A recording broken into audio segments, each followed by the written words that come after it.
Smart management system আপনার বিক্রয় এবং বিতরণ পরিচালনা করার স্মার্ট উপায়। কি শুধু ডেটার পিছনে ছোটাছুটি করছেন?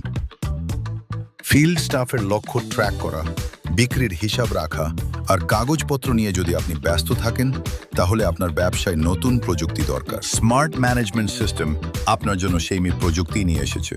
আমাদের সফটওয়্যারে সবকিছু একসাথে থাকে এবং আপনার ব্যবসাকে নিয়ন্ত্রণে রাখে। এতে যা করতে পারবেন, এলাকা, স্টাফ ও গ্রাহকের ডাটাবেস তৈরি করতে পারবেন, বিক্রি, মজুদ ও হিসাব ট্র্যাক করতে পারবেন, স্টাফ ও বাজারের ফলাফল মূল্যায়ন করতে পারবেন, ভাতা, উপস্থিতি ও ইনভয়েস ব্যবস্থাপনা করতে পারবেন। লাভ যা হবে, অফিসের খরচ কমবে, স্টাফরা বেশি কাজ করতে পারবে, গ্রাহকদের লেনদেন বুঝতে পারবেন, সিদ্ধান্ত নেওয়া সহজ হবে। সমস্যায় সময় নষ্ট করবেন না, স্মার্টভাবে ব্যবসা করুন। আজই ভিজিট করুন www.smartmgts.com এবং আপনার বিক্রয় প্রক্রিয়া রূপান্তরিত করুন।